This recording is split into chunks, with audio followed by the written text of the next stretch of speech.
नमस्कार दोस्तों। क्या दुनिया में त्रिमूर्ति बन गई है? तो क्या यह त्रिमूर्ति भ्रष्टाचार की मूर्ति बन गई है?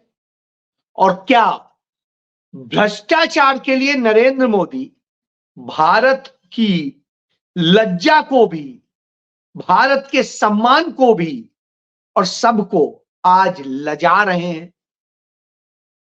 क्या स्थिति है भारत की और क्यों नहीं मुद्दे पर बात होती है?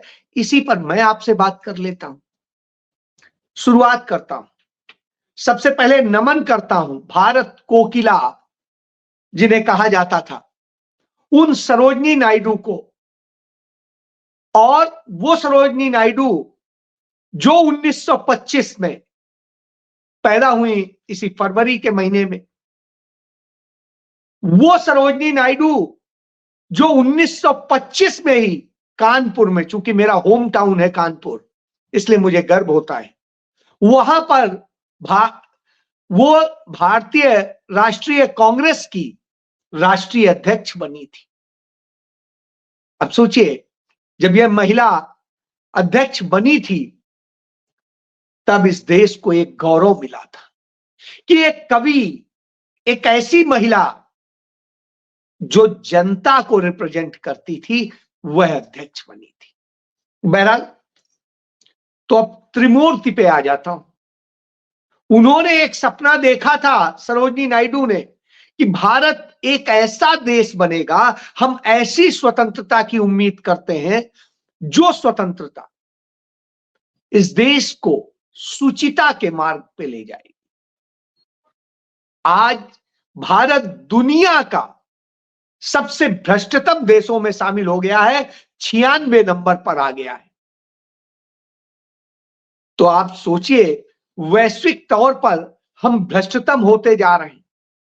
और भ्रष्टतम क्यों होते जा रहे हैं और उसका असर क्या हो रहा है, यह भी बात कर लेता हूं। किस तरह से नरेंद्र मोदी के शासनकाल में इतना बड़ा भ्रष्टाचार का मॉडल कभी नहीं हुआ होगा। तमाम जो उन्होंने योजनाएं लॉन्च की, यदि उन सारी योजनाओं के सच को खंगालेंगे तो करीब 100 लाख करोड़ रुपए का, 1-2 लाख करोड़ का नहीं, 100 लाख करोड़ रुपए का घोटाला हुआ है। चाहे 5G स्पेक्ट्रम के अलॉटमेंट का हो या इस देश के अंदर कोयला आवंटन का हो, उनकी जो खदानें दी गई हैं, इस देश की तमाम प्राकृतिक संपदाओं पर अदानी का कब्जा करा देना हो या भारत सरकार के तमाम एसेट सौंप देने का, या भारत की सुरक्षा को गिरवी रख करके गौतम अडानी को भारत की वह सैन्य भूमि दे देनी है जिससे कि भारत की पूरी सुरक्षा खतरे में पड़ जाए। हर तरह का घोटाला हो। तो वहीं एक उदाहरण उस पार्टी का भी दे देता हूं जो इंडिया अगेंस्ट करप्शन से बनी थी, वो आम आदमी पार्टी, अरविंद केजरीवाल की पार्टी। दिल्ली में आपने सब कुछ देख लिया, बड़े आरोप लग जाते हैं वहां पर, तो भारतीय जनता पार्टी ने कर दिया, ये कर दिया, वो कर दिया। लेकिन साहब, पंजाब का उदाहरण देता हूं। पंजाब में इंजीनियर्स एसोसिएशन ने यह मुख्यमंत्री को लिखित रूप से चिट्ठी दी है कि आम आदमी पार्टी के तमाम विधायक और नेता उन लोगों से वसूली करने आते हैं और कहते हैं कि आप पार्टी फंड में दीजिए या इस तरीके से दीजिए, आपको पैसा देना पड़ेगा। तो उन्होंने इसकी लिखित शिकायत मुख्यमंत्री भगवंत मान को दी है। अब आप सोचिए, वो इंजीनियर्स जो सरकारी नौकरी कर रहे हैं, उन्होंने यह शिकायत दी है। यहां के पटवार खाने में और तहसीलों में जो खेल चल रहा है वह भी किसी से छिपा नहीं। इसके अलावा तमाम तरह के भ्रष्टाचार सामने आ रहे हैं। तो इसको लेकर के कांग्रेस सेवा दल के प्रमुख है राजजी देसाई, उन्होंने बड़ा स्पष्ट बताया कि भाजपा का एक सिस्टम है भ्रष्टाचार का। वो पहले आपको करप्शन करने देते हैं, फिर आपको उसमें फंसा लेते हैं और फिर अपने मकर जाल के मुताबिक चलाते हैं। वहीं आम आदमी पार्टी आपको कहती तो है कि भ्रष्टाचार मत करिए, लेकिन वो उसी के आड़ में सारे भ्रष्टाचार के मॉडल चलाती है, और इन दोनों के जो मॉडल है वो भ्रष्टाचार के मॉडल है। अब आप सोचिए, जब ये हो तो हमें फिर वही याद आता है जो सरोजिनी नायडू ने कहा था कि इनको खत्म करना है, और स्वतंत्रता संग्राम में निराशा एक बड़ा अपराध है, उन्होंने कहा था।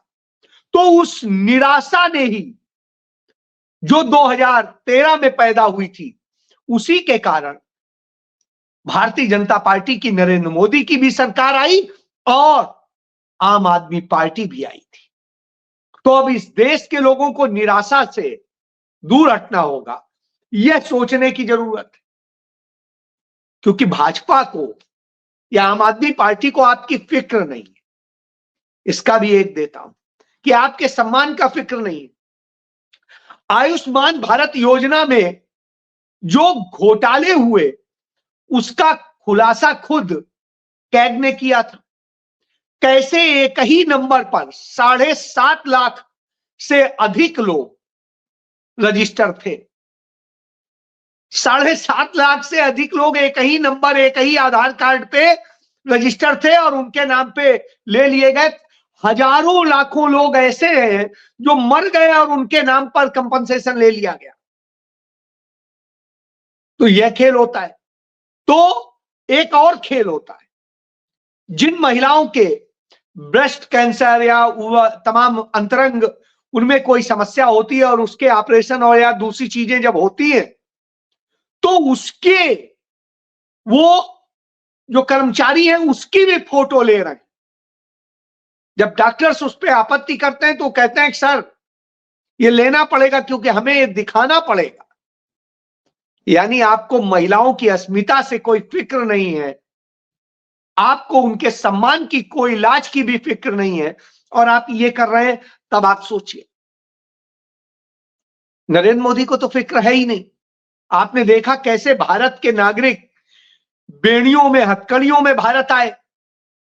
वही चाहे मैक्सिको हो, जहां की महिला राष्ट्रपति है, उसने ट्रंप को हड़का दिया और कहा इज्जत से आएंगे हमारे नागरिक।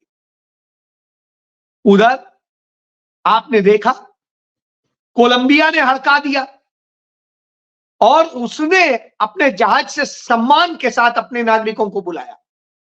अब वेनेजुएला ने भी अपने नागरिकों को पूरे सम्मान के साथ बुलाया, लेकिन भारत के नागरिक बेड़ियों में जकड़े हुए, हथकड़ियां पहने हुए आते हैं। पूरी दुनिया में इकलौते देश के कि इतना निरीह है, इतना कमजोर, इतना दयनीय देश है, वहां की सरकार है कि अपने नागरिकों का भी सम्मान नहीं कर सकती। जिन नागरिकों से देश बनता है उन नागरिकों का ही सम्मान नहीं हो तो उस देश का क्या मतलब है। यह स्थिति है। जब यह स्थितियां हो तो निश्चित रूप से सोचना चाहिए। यही हो रहा है। यही वजह है कि केरल में रोजाना कोस्ट गार्ड और उसके इलाके में लोग जंगली जानवर और दूसरे कारणों से मर रहे हैं। सरकार को कोई फिक्र नहीं है, सरकार कोई व्यवस्था नहीं करती। राहुल गांधी हो, प्रियंका गांधी हो या केरल के तमाम सांसद हो, वो इस मुद्दे को लेकर के संसद के अंदर और संसद के बाहर प्रदर्शन भी करते हैं, मांग भी करते हैं, शिकायत भी करते हैं, सब कुछ करते हैं। लेकिन इस सरकार जब निकम्मी हो जाए तो कोई क्या करेगा। यह निकम्मापन आपको देखने को मिल रहा है। जब यह निकम्मापन देखने को मिल रहा होगा तब और भी चर्चा होती है कि हमारे यहां संसद ही और संसदीय व्यवस्था ही पंग हो गई है, तो और क्या करेंगे। आपको याद होगा वक्फ बोर्ड के लिए उसमें संशोधन करने का सरकार ने फैसला किया, और यह संशोधन कोई एक सदनियत से नहीं था, यह उनकी जमीनों पे कब्जा करने का एक तरीका है। वक्फ बोर्ड के पास जितनी संपत्तियां होती हैं वो दान में दी गई होती, और उन संपत्तियों में ऑलरेडी सरकार ही वक्फ बोर्ड बनाता है, सरकार ही अपना एक अधिकारी उसमें नियुक्त करता है। बावजूद इसके सरकार उसको कैसे कब्जा करे उसके लिए सारी चीजें कर रही है। और जब यह कर रही हो तो सोचना पड़ता है। तब कांग्रेस सहित तमाम दलों ने इसका विरोध किया और जेपीसी में जो आपत्तियां दर्ज कराई, जेपीसी जब रिपोर्ट सबमिट करती है तो उसमें उन सारी आपत्तियों को हटा दिया गया। जबकि आप चाहे जो सिफारिश करें, डिसेंट नोट रहना ही चाहिए, यानी आपत्तियां होनी ही चाहिए। वह आपत्तियां हटा दी गई। इसको लेकर के नेता प्रतिपक्ष राज्यसभा कांग्रेस के राष्ट्रीय अध्यक्ष मल्लिकार्जुन खड़गे ने, उस बुजुर्ग खड़गे ने पूरे दम के साथ मामला उठाया। पूरी कांग्रेस पार्टी ने इसको लेकर विरोध किया और संसद से बहिर्गमन किया। तब आप समझ सकते हैं क्यों, क्योंकि संसद को न चलने देने का काम यही करते हैं और इसके जरिए गलत कानून पास कराने का काम करते हैं। तो यह हो रहा है। जेपीसी एक कहने के लिए नाटक बन गया, और जब यह नाटक बन गया हो तो निश्चित रूप से, क्योंकि अदानी जैसे लोगों को सारी जमीनें सौंपनी है भाई, जब बॉर्डर की सौंप सकते हैं तो वक्फ बोर्ड कौन बहुत बड़ी चीज है। धर्म, सभी धर्मों पर एक एक करके हमला हो रहा है और ये हमले लगातार जारी हैं। और जब ये जारी हो तो सवाल तो उठते हैं, और ये सवाल होने भी चाहिए। पाकिस्तान हमारे खिलाफ प्रॉक्सी वार लड़ रहा है और हमारी सरकार उनकी सहायक बनी खड़ी हो तो चिंता होनी चाहिए। यही है।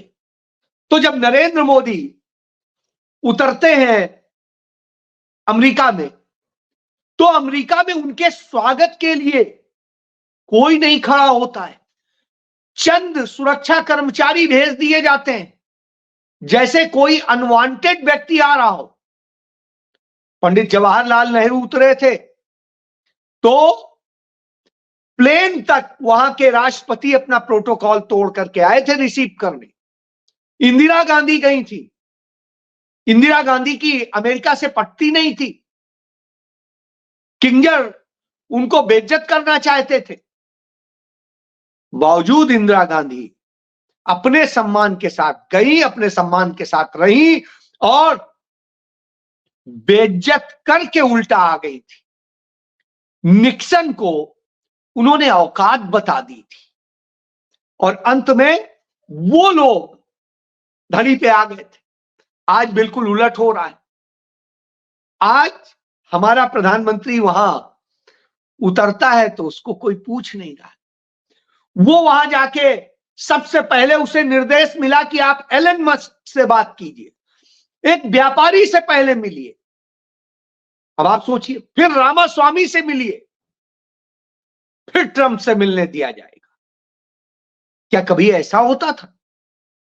लेकिन आज हमारे प्रधानमंत्री की यह औकात हो गई, क्योंकि वो जान चुके हैं कि ये व्यापारी बन के आ रहा है और ये अडानी को के लिए आ रहा है। इसलिए होता है। जबकि हमारा प्रधानमंत्री उन्हें खुश करने के लिए तमाम रक्षा खरीद भी करने पहुंच रहा है, तमाम और दूसरी चीजों के लिए पहुंच रहा है, जिससे वो अमेरिका को खुश कर सके।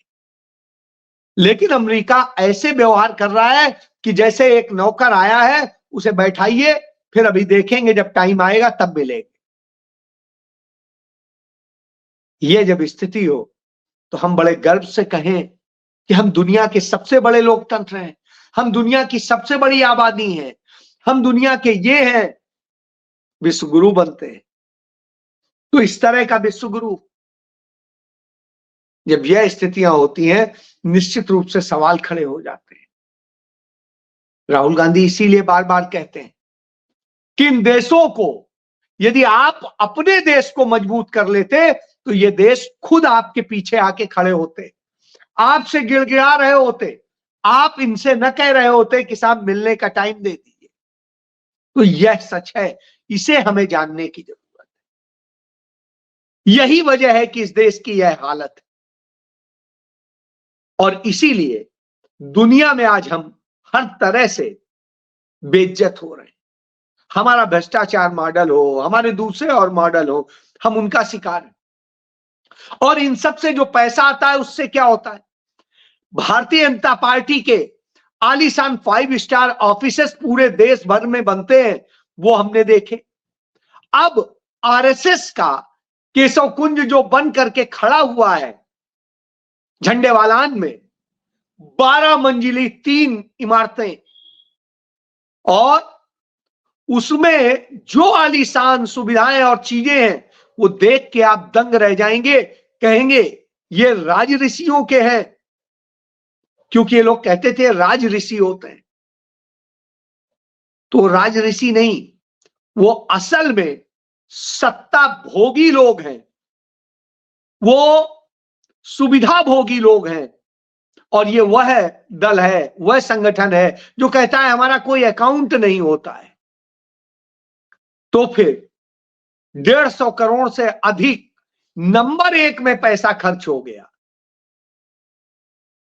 सोच लीजिए ये पैसा कहां से आ रहा है और इसके लिए आपके साथ क्या क्या किया जा रहा है। फैसला तो आपका है, आपने चुना है, तो गाली भी आप ही को मिलेंगी, तकलीफ भी आप ही को मिलेगी। तो खुश होइए, तालियां बजाइए, थालियां बजाइए, टार्च की रोशनी दिखाइए, मोबाइल की रोशनी दिखाइए, और मोदी, घर घर मोदी, हर हर मोदी करिए या कुछ और करिए, आपकी मर्जी।